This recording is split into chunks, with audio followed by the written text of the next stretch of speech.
mohon maaf kalau ada yang berpikir bahwa saya di tempat ini mati membusuk.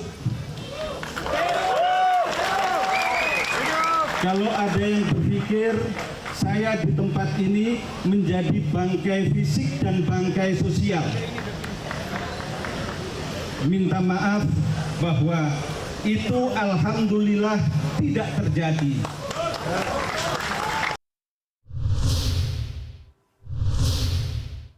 Pidato politisi Anas Urbaningrum pasca keluar dari lapas Sukamiskin Bandung dimaknai sebagai sinyal perlawanan kepada pihak tertentu.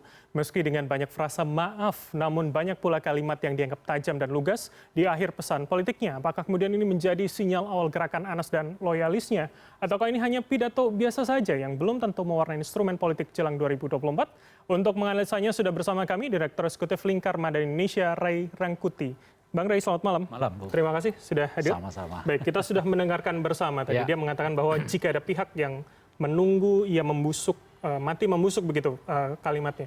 Artinya berarti ini ada semacam sindiran kepada pihak yang berbeda dengan narasinya. Iya, itu bisa dimaknai begitu. Bahwa katakanlah misalnya pihak-pihak yang menginginkan dia itu akan mati karirnya, itu nggak akan terjadi. Oke. Meskipun beliau sudah menjalani sekitar 9,3 tahun ya, di penjara gitu.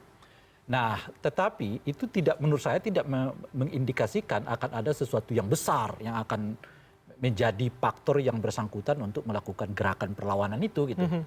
Nah, artinya kan sebenarnya kalau saya baca utuh pernyataan Bung Anas itu, dia tidak memposisikan dirinya sebagai korban, saya lihat itu di dalam pidato itu.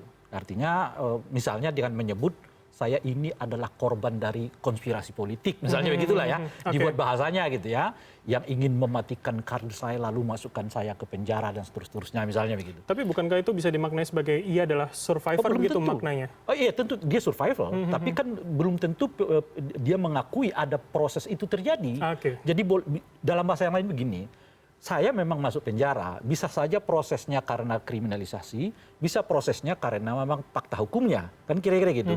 Tapi saya tidak membusuk gara-gara itu di penjara, baik karena prosesnya dikriminalisasi maupun karena prosesnya ditemukan fakta-faktanya gitu. Jadi dua proses itu tidak membuat saya membusuk. Jadi soal apakah ia dikriminalisasi atau memang begitu adanya, nggak terlihat di dalam pidato itu, konteks gitu. Itu tadi ya. Padahal yang diasumsikan oleh publik selama ini bahwa Anas Urbaningrum itu masuk ke situ dalam konteks kriminalisasi itu. Nah, itu yang saya lihat nggak ada pesannya di dalam di dalam pidato itu, yang saya sebut kemudian itu lebih cocok jadi pidato acara tasyakuran atau pidato acara silaturahmi reuni, saya bilang gitu. Dan memang lebih banyak pesan-pesan yang seperti itu. Walaupun misalkan ini ditafsirkan publik juga bahwa ia masih akan bisa bergerak, masih akan menjadi simbol juga dengan loyalis yang begitu banyak kemudian menjemput pas itu. Ya tentu, tetapi saya kira apakah ini akan menjadi semacam katakanlah magnet besar gitu, magnet kuat, enggak. Saya kira 2-3 hari ini juga akan hilang dengan sendirinya perbincangan publik karena Anas lebih dari 9 tahun tidak mengisi ruang publik ini, dan dalam 9 tahun itu muncul generasi baru yang boleh jadi tidak bersentuhan langsung dengan Anas Urbaningrum gitu kira-kira. Bahkan mungkin di antara organisasi yang kemarin benderanya ya ikut serta dalam apa istilahnya itu ya, menjemput itu, belum tentu yang sekarang itu kenal langsung, apalagi atau kenal tidak langsung apalagi langsung kepada Anas Urbaningrum. Apalagi gitu. Kalau kita kaitkan dengan 2024 bisa jadi Gen Z pemilih baru yang mungkin belum tentu gitu ya. Tentu, kalau Anas tidak bisa membuktikan bahwa dirinya ini katakanlah dizolimi, dikriminalisasi, ya tentu magnetnya di kalangan generasi Z ini nggak akan begitu banyak gitu. Baik, tapi kemudian ada yang menarik, narasi yang disebutkan salah satunya oleh Anas adalah terkait dengan adanya skenario besar. Kita dengarkan bersama statementnya berikut ini.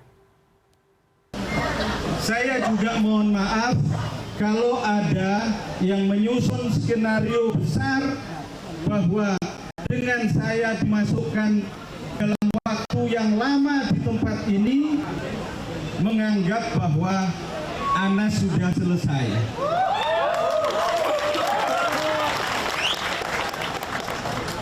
Skenario boleh besar, boleh kuat, boleh hebat, tetapi sehebat apapun, sekuat apapun, Serinci apapun skenario manusia tidak akan mampu mengalahkan skenario Tuhan.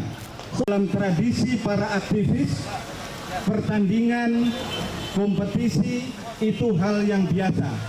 Kami para aktivis diajarkan itu sejak kecil, sejak bayi sebagai aktivis. Tetapi buat saya pertandingan itu dalam konteks demokrasi adalah pertandingan yang jujur, fair, terbuka, dan objektif. Pertandingan yang terbuka, jujur, dan objektif tidak boleh menggunakan pihak lain. Tidak boleh pertandingan pakai teknik lama, nabok, nyilih tangan. Oke, dikatakan jika ada, berarti ditujukan ke siapa ini, Bung? Ya, selama ini seperti rumor yang berkembang, ya mungkin kepada keluarga besar atau apalah istilahnya yang di lingkungan Demokrat yang selama ini membesarkan dia. Karena kalau kita ingat prosesnya itu kan ketika beliau mau maju menjadi calon ketua umum Partai Demokrat, lalu kemudian muncul kasus ini yang membawa dia ke penjara gitu. Tapi lagi-lagi apakah itu adalah asumsi atau itu adalah fakta? Nah itu yang kita belum baca di dalam apa namanya itu pidato itu. Meskipun tentu saja boleh jadi Anas Urbaningrum di dalam pidato itu tidak menyebutkan, tapi langkah-langkah berikutnya akan dilakukan untuk upaya ke sana gitu. Nah pertanyaannya berikutnya adalah apakah misalnya Anas Urbaningrum berfokus untuk situasi itu atau ia membicarakan tentang target-target besarnya sebagai katakanlah aktivis itu tadi untuk 2024 yang akan datang.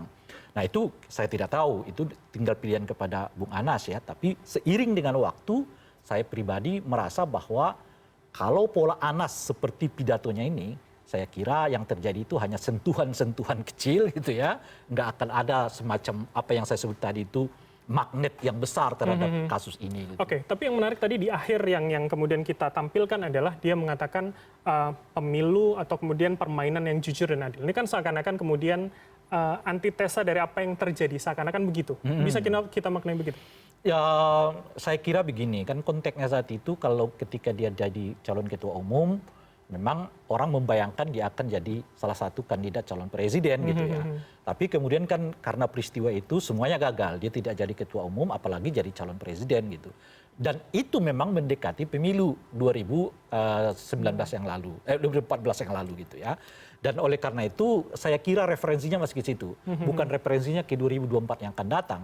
Sebab 2024 yang akan datang kalau ia berbicara tentang pemilu yang jujur, adil dan seterusnya, rezimnya udah ganti kok. Bukan lagi yang bersangkutan gitu. Tapi rezimnya sudah Pak Jokowi yang boleh jadi kalau kita lihat ya antara partai yang didirikan oleh Bung Anas dengan Pak Jokowi tidak ada masalah sebetulnya sejauh ini gitu. Artinya PKN kelihatan punya kecenderungan bersama dengan koalisi besar gitu ya. Oleh karena itu kalau pidato Anas itu menurut saya tidak dimaknai untuk pemilu 2004. Artinya Anas tidak sedang curiga untuk 2024 itu dia akan dikerjain lagi gitu ya. Tapi itu mereferensi kepada pengalamannya di pemilu 2014 yang lalu. Oke, Bang Ray, ini kemudian ada kalimat juga jika kemudian kebebasannya ini melahirkan permusuhan dianggap sebagai konsekuensi mencari keadilan. Ini kan artinya ada yang ditembak. Iya, itu benar. Yang makanya pertanyaannya apakah ini hanya semacam retorika belaka, pembangunan asumsi, atau memang Anas akan melangkah ke sana? Nah itu yang kita tunggu. Cuman kalau kita mendasarkan diri pada pidato ini saja, ini sinyal yang terlalu umum. Hampir semua yang bukan spesifik artinya. Hampir semua mantan napi koruptor itu merasa dirinya dizalimi. Oke, hampir semua begitu ya. Tapi kalau kemudian mereka ini merasa korban bukan pelaku sebetulnya. Oke, kalau kemudian ini dianggap perang wacana begitu, perang narasi yang kemudian dikeluarkan apalagi dengan kontra Demokrat menjelang 2024 seperti apa Anda melihat? Iya, itu sangat mungkin. Makanya kan sebetulnya lagi-lagi kalau saya pribadi, Anas punya ini enggak sih peluru gitu loh kira-kira itu ya. Yang bisa itu yang kita pertanyakan yang bisa untuk dinyatakan bahwa ini ada memang persoalan berkaitan dengan kriminalisasi terhadap dirinya. Kalau Anas bisa menyebutkan itu ke publik, itu sih magnet yang saya sebut tadi itu magnet besar itu. Jadi mungkin yang dia tembak dengan sendirinya akan kena, entah berapa persen itu kita nggak tahu gitu. Tapi saat yang bersamaan ada proses pemutihan nama terhadap Saudara Anas Urbaningrum. Oke. Tapi kalau ini hanya berhenti di pidato, dan pidato ini juga terlalu mengambang, yang saya sebut sebagai pidato reuni dan tasyakuran itu tadi gitu ya. Nah, saya kira nggak akan lama yang saya sebutkan itu. Oke. Anas ini 2-3 hari ini juga akan hilang dari perbincangan publik. Oke, kalau kemudian kita sebagai publik tentu mempertanyakan apa pelurunya ketika sudah Yes. disampaikan pidato yang lugas dan tajam tadi, apakah Anda melihat saat ini belum cukup terlihat begitu bagaimana kekuatan di belakangnya dengan penjemputan kemarin? Oh, saya belum melihatnya. Ya, tentu ada partainya PKN, partai Atau beberapa tokoh misalkan dari partai politik lain seperti Saan Mustafa juga ada di sana kemarin. Misalnya Saan Mustafa jelas sudah berbeda pilihan mereka ini gitu. Saan Mustafa kan ikut dengan koalisi perubahan yang mengusung Anies Urbaningrum, di mana Partai Demokrat ada salah satunya di dalam, ya kan? Jadi udah Belum tentu linear begitu ya maksudnya. Ya? udah kemana-mana. Jadi sebagian besar tokoh-tokoh yang hadir itu, saya kira datang ke tempat itu bukan dalam kerangka menjadikan Anas sebagai magnet politik baru, bukan. Tapi Anas memang teman lama mereka. Solidaritas. Bukan solidaritas, teman lama. Oke. Ya tentu kalau kawan lama datang, ya apapun peristiwa yang dialaminya setelah sekian lama di penjara, ya kita datanglah untuk mengatakan ya welcome, macam-macam dan seterusnya gitu. Tapi itu tidak dengan sendirinya harus dikaitkan seolah-olah akan ada kekuatan baru, karena mengingat orang-orang ini sendiri sudah punya punya perahu masing-masing Oke. Jadi yang sangat bisa berbeda dengan Anas Urbaningrum gitu. Oke, berarti tidak sama sekali memperlihatkan. Ini lebih, saya kira bukan sulit, lebih ya ini kawan lama ya. Jadi itu yang ini reunian kok gitu. Dan apakah akan ada gebrakan-gebrakan politik bersama dengan mereka? Enggak. Saya kira Anas akan terpaku pada partai PKN-nya, dan di luar itu bukan ruang yang bisa ditarik oleh Anas Urbaningrum. Saling dikaitkan gitu, itu belum tentu ya. Oke, baik, terakhir Bang Rey, artinya seberapa kemudian akan menjadi instrumen baru jelang 2024 dengan peta yang ada hari ini tentunya? Kalau Anas berbicara untuk konteks 2024 dirinya, tentu tidak bisa. Karena kan ada ketentuan Mahkamah Konstitusi juga yang 5 tahun mengatakan itu ya. 5 tahun. Tapi kalau Anas misalnya diperlukan oleh kepentingan politik lain untuk memberikan jeb-jeb terhadap katakanlah mitra tanding dari kelompok ini, ya Anas memiliki peran yang cukup bagus di situ. Tapi tentu dengan catatan Anas punya peluru apa tidak. Oke, berarti target jebnya adalah kalau Anda sebutkan tadi kemungkinan digunakan itu? Saya kira adalah mantan keluarga besarnya di dalam politik ya. Karena peristiwa ini kan terjadi di situ gitu. Dan tentu akan tembakannya ke sana. Nah, makanya pertanyaannya, tapi target jebnya adalah hasil dari 2024 begitu ya? Jikapun digunakan. Enggak, target sebetulnya kan lebih pada dua menurut saya. Pertama adalah kalau ia bisa membuktikan dia memang korban kriminalisasi, itu dengan sendirinya kan memutihkan namanya.